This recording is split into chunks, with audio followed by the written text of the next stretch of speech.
우리나라와 온 세계가 또 바이러스로 인하여서 고통을 받고 있습니다. 살다 보면 이러한 낭망스러운 재난들, 또 사람의 힘으로 어찌할 수 없는 재앙들을 만날 때 우리 믿는 자들이 생각해야 될 것은 스스로를 돌아보는 일입니다. 왜냐하면 세계의 모든 복의 근원이 되어지는 것은 우리 하나님이시고, 또 그 하나님께서 우리 믿는 자들을 복의 통로로 삼아주셨기 때문에 그렇습니다. 세계가 복을 받지 못하고 있다고 한다면 세계를 탓할 것이 아니라 우리 믿는 자들을 돌아보아야 한다는 것입니다. 마틴 루터가 그래서 이 주제를 가지고 굉장히 연구를 많이 했습니다. 성경에서도 보면 아브라함, 그리고 요셉, 또 야곱, 그들이 가는 곳곳마다 복을 받았거든요. 그들이 힘이 드는 삶의 자리들이 있었지만 외삼촌 라반이라든지, 또는 그의 요셉의 주인이었던 보디발의 집이라든지, 또는 애굽이라고 하는 한 나라까지도 그 믿는 자 한 사람을 통해서 복을 받는 것을 볼 수 있지 않습니까?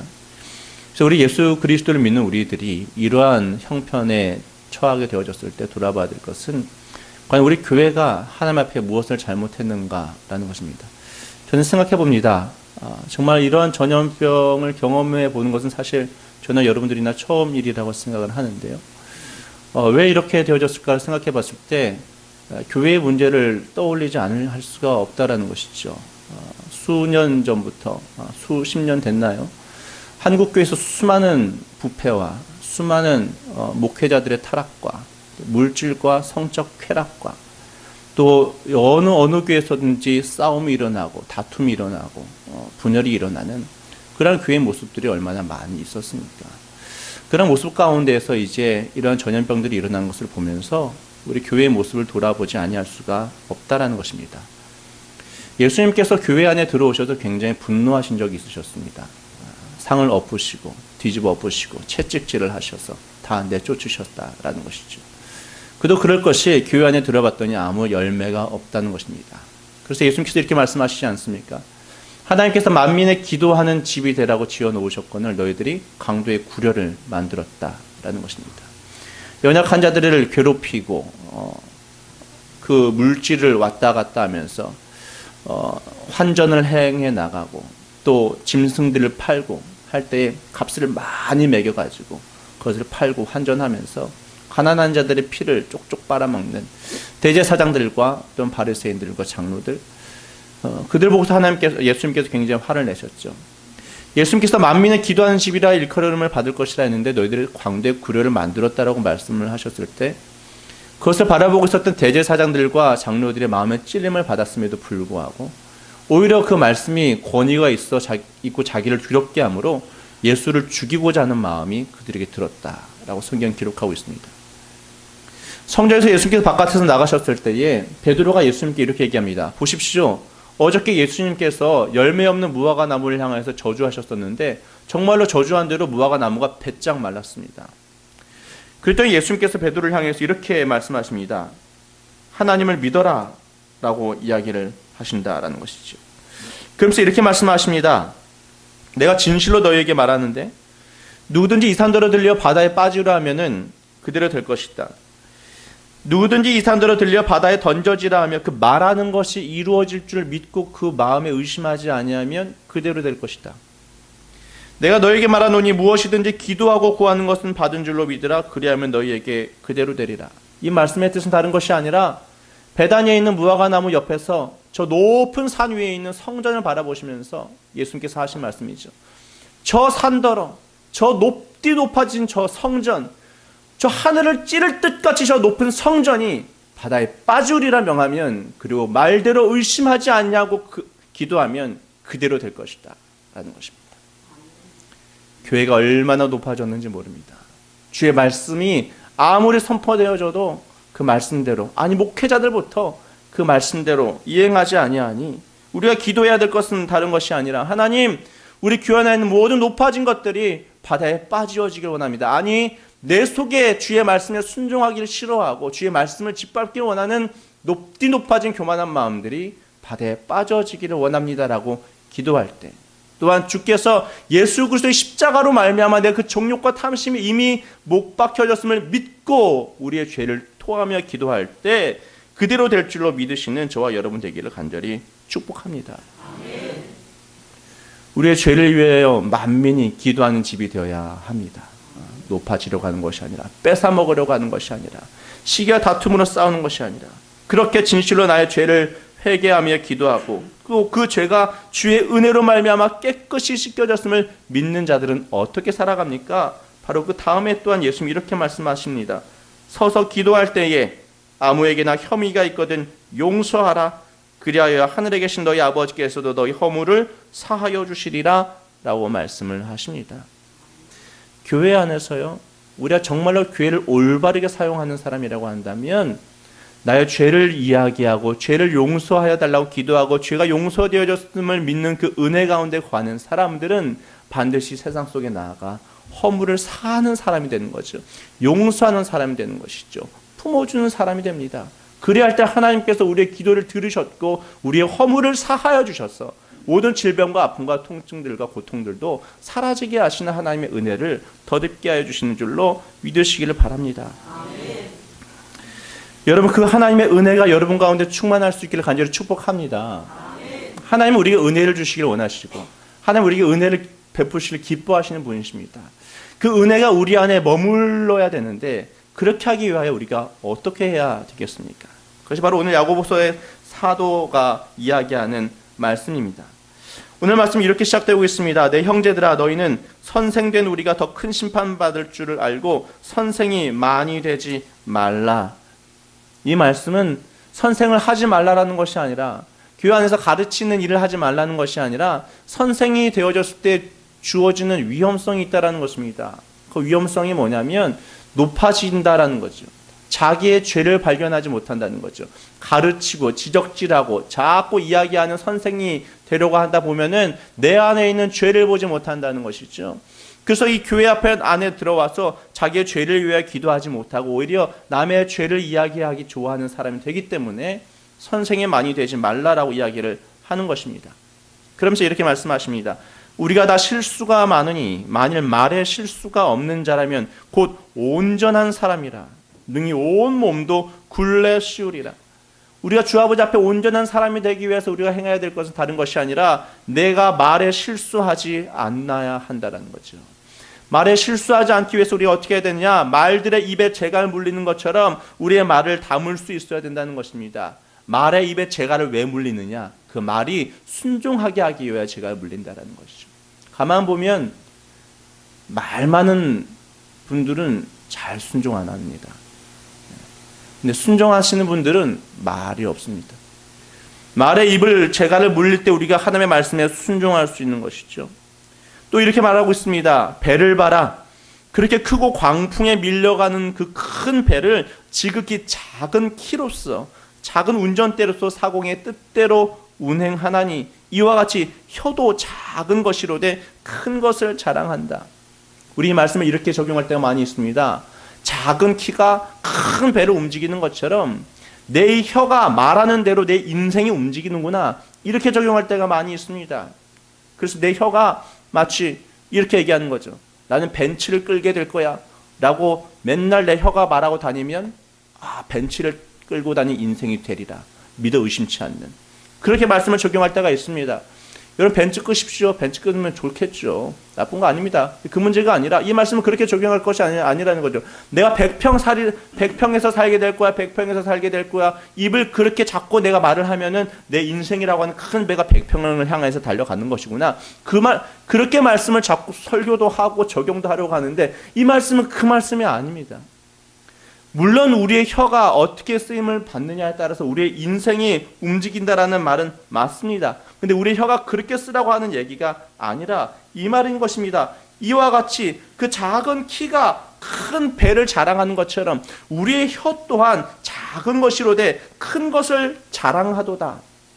이 혀가 정말 작은데 얼마나 큰 것을 우리가 자랑하기를 좋아하느냐라는 것이죠.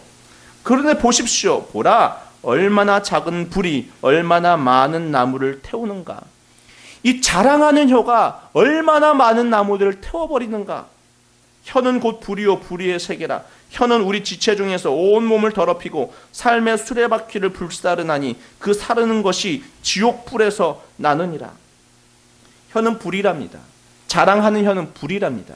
우리 지체의 온 몸을 더럽힌다는 것입니다. 여기서는 지체라고 하는 것은 교회라는 것입니다.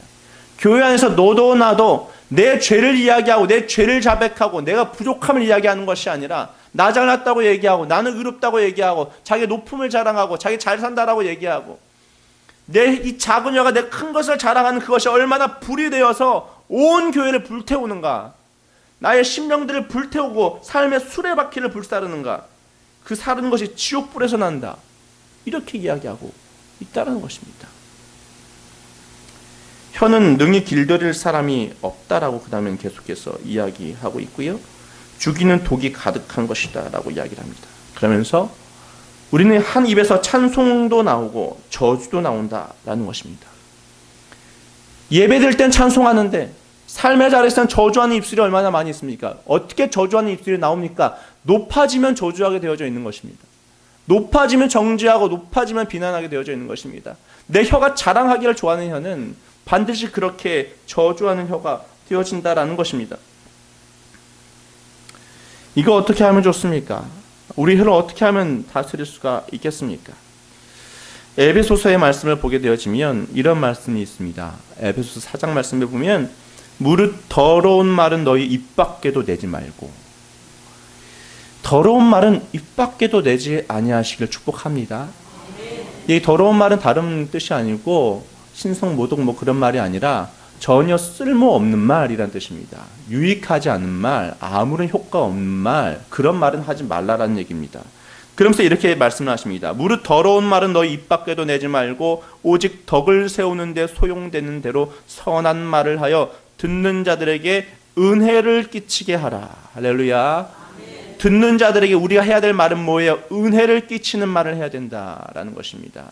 그러니까 너 이거 잘못해서 저거 잘못해서 너 왜 이렇게 살아? 너 이렇게 멍청해? 너 분명히 잘못한 것은 맞지만 잘못한 것을 지적질하는 것이 소용없는 말이라는 것입니다. 쓸모없는 말이라는 것입니다. 더러운 말이라는 것입니다. 오히려 그의 덕을 세울 수 있는 말은 은혜를 끼쳐주는 말을 하는 것이다 라는 말씀인 것입니다.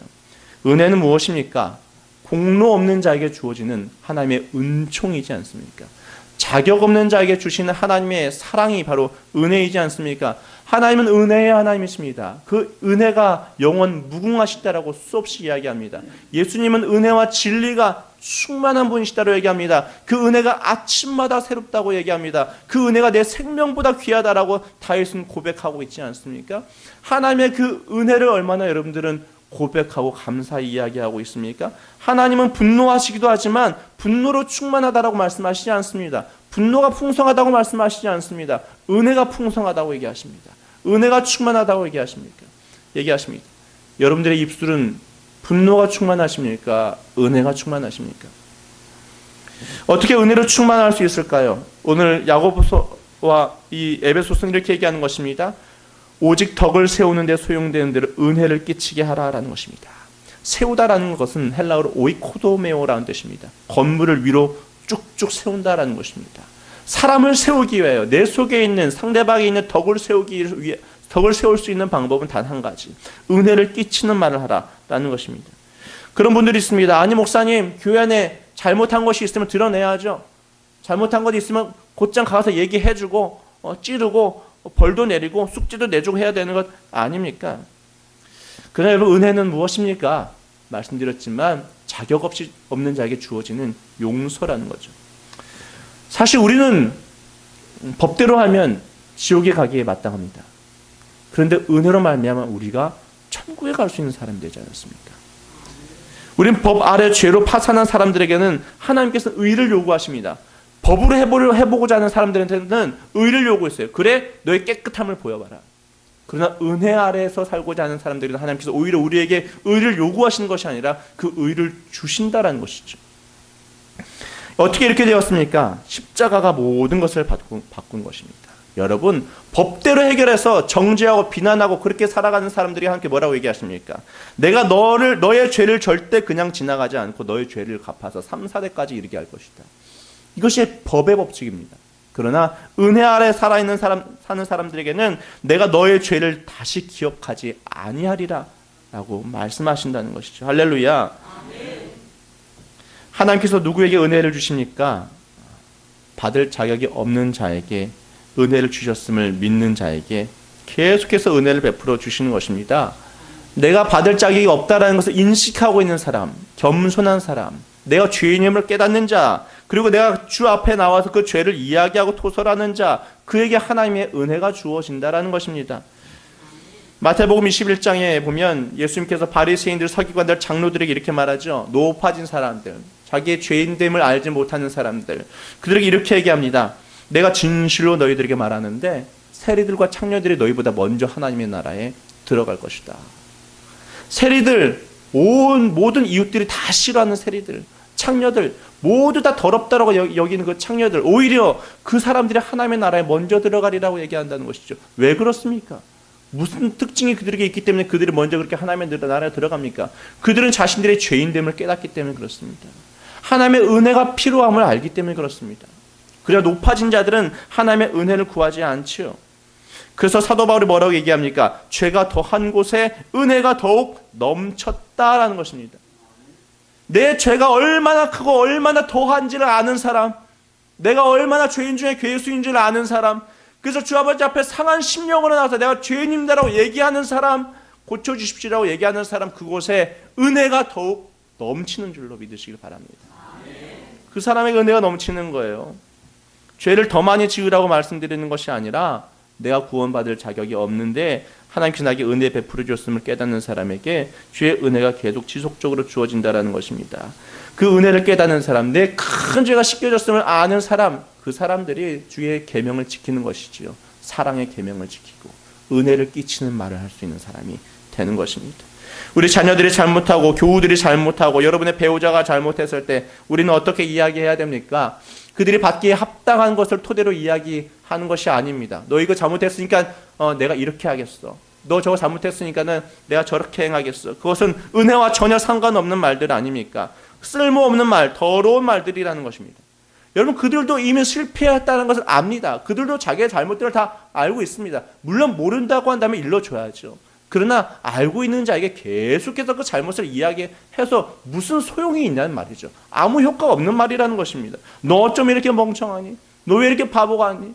너 뇌가 있니 없니? 그런 말 들어보셨습니까? 그러면 그가 몰랐던 새로운 것을 깨닫게 되는 게 아니지 않습니까? 알고 있습니다. 자기가 실수한 거 알고 있습니다. 넘어진 거 알고 있습니다. 그러나 내가 그것을 자꾸 잃는다고 해서 그에게 끼칠 것은 아무것도 없습니다. 그들이 잘못했을 때 다가가서 우리는 사랑을 얘기해 줄 수 있어야 된다는 거죠. 그래도 내가 너를 얼마나 사랑하는지 모른다. 그리고 내 눈엔 너가 완벽하다. 여러분, 사랑의 눈으로 바라볼 때는 좀 잘못해도 완벽한 사랑이 변하지 않지 않습니까? 우리 하나님께서는 우리가 때로 넘어지고 실수해도 예수 그리스도를 보시며 우리를 완벽한 자로 보신다는 거죠. 아가서 말씀해 보면 뭐라고 얘기합니까? 그 사랑하는 자가 얘기하지 않습니까? 내가 너에게서 흠을 찾을 수가 없다. 너의 전체를 사랑한다 라고 얘기하지 않습니까? 하나님께서 우리를 그렇게 사랑하시는 줄로 믿으시기를 바랍니다. 예수 그리스도의 은혜로 말미암아 하나님께서 우리의 흠을 보지 않겠다라는 거예요. 이스라엘의 광야 땅을 지나갈 때 마지막에 모압 땅을 지나갑니다. 모압 왕이 이스라엘 백성들이 지나가는 것을 보고 전쟁을 일으키기 위해서 발람이라고 하는 선자를 불러가지고, 그 술사죠. 발람 술사를 불러가지고 이스라엘 백성들이 저주하게끔 시킵니다. 그때 그 발람 술사가 얘기합니다. 아니요, 나는 하나님께서 나에게 담아주신 말씀밖에 못합니다. 그러고 하는 말이 이스라엘 백성들이 흠이 없는 것이 아니라 흠이 있지만 하나님께서는 이스라엘 허물을 보지 아니하시겠답니다. 하나님께서 그를 죄 있다라고 얘기하지 않겠다라고 얘기합니다. 왜요? 그들 가운데 죄가 있음에도 불구하고 그들은 제사를 드리는 백성들이었거든요. 번제단 위에 그 제물의 어린 양의 향기가 올라갈 때 하나님께서는 예수 그리스도를 기억하셨거든요. 그래서 이스라엘 허물을 보지 아니하고 오히려 발람 술사는 그 이스라엘 백성들을 향하여 축복하는 말만 한다라는 것이죠. 우리가 예수 그리스도를 우리의 위에 두게 될 때 하나님께서는 우리의 죄를 보지 아니하시는 그 은혜가 임하는 줄로 믿으시길 바랍니다. 우리가 완벽합니까? 아닙니다. 죄를 짓습니까? 맞습니다. 그러나 하나님께서는 우리 자신의 외아들 예수 그리스도, 그분이 하신 일 때문에 우리의 죄를 보지 않고 기억치 아니하신다라는 은혜를 주신다는 거죠.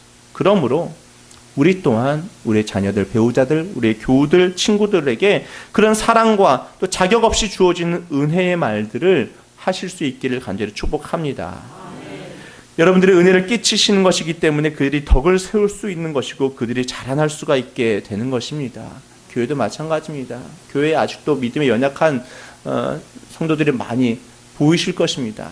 그러나 그럴 때에 내가 높아지고 가르친 선생으로 많이 역할을 할 것이 아니라 그들이 가서 더 큰 사랑과 은혜를 끼칠 수 있는 여러분 될 수 있기를 축복합니다.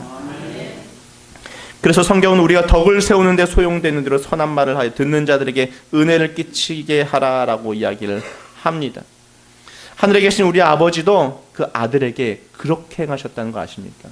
예수님께 첫 번째로 행하신 기적이 어디였냐면 가나 혼인잔치에서 물을 포도주로 바꾸신 사건입니다. 그것이 첫 번째 기적이었습니다. 근데 그 첫 번째 기적을 행하시기 전에 예수님께서 요단강에서 세례를 받으실 때 하늘에서 문이 열리죠. 하늘 문이 열리고 성령이 비둘기같이 내리고 하늘에서 아버지께서 음성을 들려주십니다. 너는 내 사랑하는 아들이다. 내가 너를 기뻐한다. 라고 음성을 들려주신다는 거죠. 아직 아무런 기적을 해가지 않았습니다. 아직 어떤 대단한 일을 하나도 행하지 않았습니다. 그런데 먼저 선언해 주신다는 것이죠. 확언해 주신다는 것이죠. 내가 너를 사랑한다. 내가 너를 기뻐한다라는 것입니다. 그 다음에 바로 다음 장에 예수님께서 성령에 이끌려서 광야로 들어가셔서 마귀에게 유혹을 받습니다. 그 마귀를 힘있게 승리하신다라는 것이죠. 죄를 이길 수 있는 길은요, 너 이거 못하지, 너 이거 잘 못했어, 이것이 아니라 내가 너를 사랑한다, 내가 너를 기뻐한다, 이 음성이 있을 때에 앞으로 닥칠 그 영적 전쟁에서 승리할 수 있게 되어진다라는 것이죠. 우리 애들 그런 말을 들을 자격이 없어요. 얼마나 공부도 못하고 얼마나 그 모양인지 몰라요. 그럴 자격이 없어요. 여러분, 자격 없을 때 그때가 비로 바로 은혜를 끼칠 그 순간임을 기억해야 된다는 것이죠. 받을 자격이 없는 자에게 끼치는 은총의 말을 해줘야 된다는 것이죠. 내가 너를 정말 사랑한다. 내가 너를 정말 기뻐한다. 남편들도 아내에게 그러해야 됩니다. 에베소서 5장 말씀에 보면 남편들은 아내 사랑하기를 그리스도께서 교회를 사랑하신 것 같이 사랑하라 라고 이야기하십니다. 예수님께서 교회를 사랑하실 때 어떻게 사랑하셨습니까? 은혜로 사랑하셨습니다. 자격 없는 교회를 사랑하셨습니다. 왜 그렇게 사랑하셨습니까? 말씀이 이렇게 이어지죠. 우리 2020년도 주제표 말씀 9절인데 이는 곧 물로 씻어 말씀으로 깨끗하게 하사 거룩하게 하시고. 왜 예수님처럼 사랑하라고 합니까? 배우자를 거룩하게 하고 깨끗하게 하기 위해서, 자기 앞에 영광스러운 교회로 세워서 티나 주름 잡힌 것이나 이런 것들이 없이 거룩하고 흠이 없게 하려 하심이라. 이와 같이 남편들도 자기 아내 사랑하기를 주님께서 사랑한 것처럼 사랑하라라고 이야기를 합니다. 우리 안에 덕이 어떻게 세워집니까? 어떻게 주름 잡힌 것이 쫙 펴집니까? 어떻게 흠이 없이 거룩하게 세워질 수 있습니까? 다른 방법이 아니라, 율법으로의 방법이 아니라, 정죄와 비난의 방법으로서가 아니라 은혜를 끼치고 사랑을 끼침을 통하여서 깨끗하게 하시고 거룩하게 하시는 그 길이 있다라고 이야기하는 것이죠. 그래서 공로 없고 자격 없고 넘어지고 죄를 지어도 우리는 그들을 향해 늘 사랑을 표현해주고 내가 너를 기뻐한다라고 이야기해줘야 됨을 믿으시기를 간절히 바랍니다. 그렇게 얘기하십니다. 그 다음에 에베소서 말씀은 덕을 세우는 대로 은혜를 끼치는 말을 해라 라고 하시면서 하나님의 성령을 근심하게 하지 말라. 그 안에서 너희가 구원의 날까지 인치심을 받았다라고 얘기를 합니다. 성령을 근심하게 하지 말라. 여러분, 성령을 어떻게 근심하게 할 수 있을까요? 여러분, 성령님은 떠나지 않습니다. 어차피 구원의 날까지 여러분들은 인침을 받았습니다. 내 안에 있는 성령님을 어떻게 근심하게 할 수가 있는 것일까요? 근심하다라고 하는 단어는 헬라어로 솔리오라고 하는 단어입니다. 근데 예수님도 솔리오 하신 적이 있습니다. 성령님이 솔리오 근심하시면 예수님도 솔리오 하시고, 예수님이 근심하시면 성령님도 근심하시죠. 예수님의 삶에서 유일하게 솔리오라고 하는 단어가 나온 곳이 있습니다. 마가복음 3장 말씀인데 예수님께서 안식일 날 회당에 들어가셨습니다. 근데 한쪽 손 마른 사람이 있었습니다. 그 회당 안에 있는 유대인들이 예수를 주시하여 봅니다. 왜냐하면 이 예수라고 하는 자가 안식일날 과연 저 한쪽 손 마른 사람을 고칠 것인가 고치지 않을 것인가, 만약에 고칠 것 같으면 고치면은 당장에 고발해 버리려고 주시하고 보고 있습니다. 우리가 늘 그렇지 않습니까? 높은 사람은 그런 마음을 갖습니다. 저 사람은 어떻게 잘하나 못하나, 법을 지키나 안 지키나. 높은 사람들은 늘 그걸 바라보죠. 그리고 잘못하면 내가 곧바로 고발해버려야지. 곧바로 찔러버려야지. 곧바로 잘못을 지적질해야지. 그렇게 바라본 사람이 바로 유대인들이었습니다. 나는 안식을 잘 지키니까. 난 율법 잘 지키니까. 그래서 그들이 예수를 보고 있었습니다. 그래서 예수님께서 세리들과 창녀들이 너희보다 먼저 하나님의 나라에 들어가라고 말씀하신 것입니다. 겸손한 사람, 낮은 사람. 여러분, 하나님은 분명히 죄를 반대하시지만 스스로 의인이라고 하는 자들보다 더 심각한 죄는 없다는 것입니다. 난 율법 잘 지켜. 난 예배 잘 지켜. 인류의 첫 번째 죄도 자기 스스로를 의롭게 여긴 것이었어요. 하나님처럼 되기를 원했던 마음이었다는 것이죠. 회당 안에 있는 자들이 예수님을 주시하고 있을 때 예수님께서 손 마른 사람에게 말합니다. 한가운데에 일어서라. 모든 사람들이 다 보도록 일으켜 세웠습니다. 그들에게 그리고 말씀하십니다. 주위를 둘러보시면서 안식일에 선을 행하는 것과 악을 행하는 것, 생명을 살리는 것과 죽이는 것, 무엇이 옳으냐? 우리들이 듣기엔 답이 당연한 답 아닙니까? 그런데 그들은 아무 답도 못하고 잠잠하거늘 그들의 마음이 완악함을 탄식하사 노하심으로 그들을 둘러보시고, 여기 탄식하사가 바로 솔리오라는 단어입니다. 예수님께서 근심하셨다, 탄식하셨다는 것이죠. 그리고 노하셨다라는 것입니다. 예수님이 노하신 첫 번째 장면이 바로 여기입니다. 무엇이 주님을 노하게 했습니까? 그들의 마음이 완악함을 탄식하사 노하심으로 그들을 둘러보시고, 은혜를 베풀고자 하는 마음이 아니라 고발하고자 하는 마음. 한쪽 손 마른 사람이 있습니다. 예수님이 있습니다. 그러면 이 한쪽 손 마른 사람에게 예수님이 은혜를 베풀어 주십시오라고 하는 그 마음이 생겨야 될 것인데, 오히려 고발하고자 하는 마음이 있다는 것이죠. 예수님의 기적을 체험한 사람들, 소리를 들을 수 있게 된 귀머거리들, 눈을 뜬 맹인들, 깨끗하게 된 나병 환자, 그들 모두 다 누구였습니까? 죄인들이었습니다. 예수님의 은혜를 받은 자들이 누구입니까? 죄인들이었습니다. 그 시대의 종교 지도자들은 은혜를 받지 못했습니다. 그리고 그 종교 지도자들은 아무에게도 은혜 베풀 줄을 모르는 사람들이었습니다. 왜 은혜 베풀 생각을 못합니까? 높아졌기 때문에. 그들은 죄인이고 그들은 벌을 받기에 합당한 사람이라고 생각하기 때문에. 그렇게 은혜를 베풀지 못했던 종교 지도자들은 결국 예수님께로부터 은혜를 받을 수 없었다라는 것이죠. 무엇이 그들로 은혜를 받지 못하게 합니까? 완악한 마음이라는 것입니다. 할렐루야. 옆에 계신 분들에게 이렇게 마스크를 쓰시고 얘기를 해보십시오. 완악한 마음을 가지지 맙시다.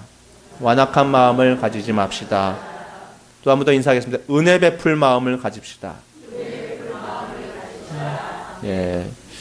하나님의 성령을 근심하게 할 수 있는 방법이 있습니다. 은혜를 끼치지 않는 말을 하는 것입니다. 은혜를 베풀지 않는 사람이 되는 것입니다. 용서하지 않는 것입니다. 반면에 내 말에 은혜가 가득하다면 성령님께서 기뻐하여 주실 줄로 믿으시길 바랍니다. 예수님이 한 번도 기적을 행하지 않으셨을 때 그 하늘 아버지로부터 확언을 받으셨습니다. 아, 너는 내 사랑하는 아들이요 내 기뻐하는 자다. 여기가 어딘 줄 아십니까? 사해 옆에 있습니다. 온 세계에서 가장 낮은 곳입니다. 사해가 가장 낮은 곳인데 해수면의 아래 300m 가장 낮은 곳에서 음성을 들은 것이죠. 내가 너를 사랑한다. 내가 너를 기뻐한다. 또 다음으로 아버지께서 오늘 예수님을 확언하실 때 너는 내 사랑하는 아들이라고 말씀하신 데가 어디였냐면 헤르몬 산 위였습니다. 이것은 가장 이스라엘 땅의 가장 높은 곳이었습니다. 한 3,000m 되는 산입니다. 가장 낮은 곳에 있었을 때 하나님께서 내가 너를 사랑한다 말씀하셨고, 마지막에 가장 높은 곳에 가서도 내가 너를 사랑한다라는 음성을 들려주신다라는 것이죠. 실패했을 때 사랑한다라는 음성을 들려주십시오. 낮은 곳에 있을 때 내가 너를 기뻐한다라는 말씀을 들려주십시오. 그러면 그가 높이 세워질 줄로 믿습니다. 그때도 우리는 사랑한다, 기뻐한다라고 이야기할 수 있을 때를 만나게 된다는 것이죠. 그 사람에게 예수님께서 말씀하셨습니다. 한쪽 손 마른 사람에게 내 손을 내밀라 하시니 내밀매 그 손이 회복되었습니다. 그랬더니 바리새인들이 정말로 기뻐 뛰면서 할렐루야 외친 것이 아닙니다. 고침을 받았구나, 은혜를 받았구나 기뻐 뛰지 않았습니다. 왜냐하면 은혜 베풀 마음이 하나도 없었으니까. 오히려 바리새인들이 나가서 헤롯 땅과 함께 어떻게 하여 예수를 죽일까 의논합니다. 세상은 은혜 앞에서 정말 비정상적인 반응을 보이죠. 귀신 들린 자가 있었습니다. 군대 귀신 들린 자. 그 안에 군대라고 하면 따져보면 1000마리의 귀신, 한 2000마리의 귀신 정도가 들어있던 자들입니다. 그를 아무도 가까이 하려고 하지 않았죠. 쇠고랑을 차도 깨뜨려 버리는 사람이니까. 예수님께서 그 안에 있는 귀신을 향해서 가라라고 하는 한마디에 그 수많은 귀신들이 다 떠나가 버렸습니다. 그가 온전히 고침을 받고 정신을 차리고 예수님의 발치에 앉아 있었습니다. 근데 많은 그 마을 사람들이 주님께 와서 주님 나도 고쳐주십시오. 나도 고쳐주십시오. 이 사람도 고쳐주십시오. 은혜를 베풀어 주십시오. 그러지 않습니다. 주님 우리 마을에서 떠나가 주세요. 라고 이야기를 합니다. 오늘날 하나님을 노하게 하는 것은 무엇입니까? 어떤 명백한 죄를 짓는 것이 아닙니다. 은혜를 베풀기를 원하는 마음이 없다는 것입니다. 그것이 하나님을 노하게 하고 근심하게 한다는 것입니다. 은혜의 말이 사라져버린 것입니다. 마태복음 11장에 보면 예수님께서 이렇게 말씀하시죠. 이 세대를 무엇으로 비유할까? 아이들이 장터에 앉아 자기의 동물을 불러서 이르되 너희를 향하여 피리를 불어도 너희가 춤추지 않고 너희를 향하여 우리가 슬피 울어도 너희가 가슴을 치지 아니하였다.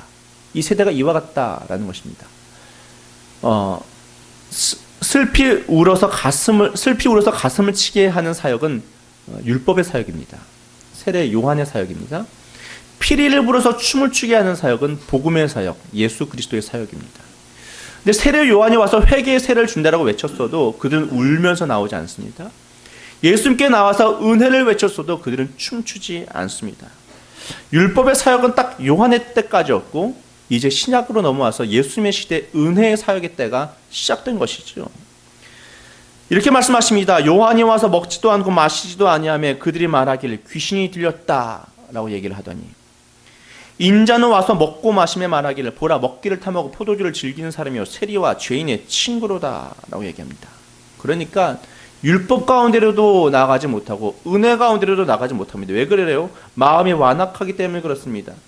이 사람들을 향해서 이렇게 말씀하십니다. 예수께서 권능을 가장 많이 행하신 고을들이 회개하지 아니하므로 그때에 책망하시되 권능을 가장 많이 행하셨어요. 고을들에게 은혜를 가장 많이 베푸셨다는 것입니다. 근데 은혜를 많이 베푼 그 고을들이 회개하지 않았다라는 거예요. 그래서 그들을 책망하는 것입니다. 화 있을진저 고라시나 화 있을진저 벳세다야 너희에게 행한 모든 권능을 두로와 시돈에게 행하였더라면 그들이 벌써 베옷을 입고 제에 앉아 회개하였으리라. 두로와 시돈에게 가서는 하나님께서 권능을 베풀지 않았습니다. 나중에 그 알렉산더에 의해서 두로와 시돈은 패망을 당하죠. 두로는 아주 부유한 땅이었습니다. 지금의 싱가포르와 같은 그런 나라였습니다. 그러나 벳세다, 두로 고라신 벳세다 예수님께서 많은 권능을 행하셨습니다. 그럼에도 불구하고 그들은 회개의 열매를 맺지 못했다는 것입니다. 회개의 열매는 다른 것이 아닙니다. 은혜의 말을 할 줄 아는 사람이 되는 게 회개의 열매입니다. 은혜를 많이 받았으면 예수님께서 은혜를 많이 행했으면 은혜로운 자가 되어야 되는데 은혜로운 열매를 맺지 못했다라는 것이죠. 그래서 화 있을진저라는 음성을 듣습니다. 내가 너희에게 이르노니 심판날에 두로와 시돈이 너희보다 견디기 쉬우리라. 한국교회에 얼마나 많은 은혜를 우리에게 베풀어 주셨습니까? 그러나 은혜가 교회에 보이지 않죠. 싸움과 다툼만 일어납니다.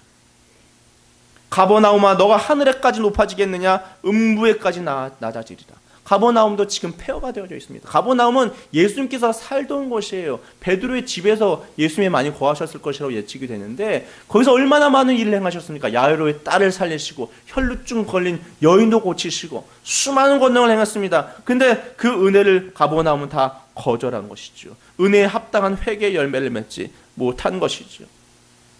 우리가 은혜 받았음을 분명히 확신하고 믿는 자들, 내 죄를 토하고 내 죄가 씻겨졌음을 분명히 믿는 사람들은 반드시 은혜의 말을 할 수 있어야 할 줄로 믿습니다.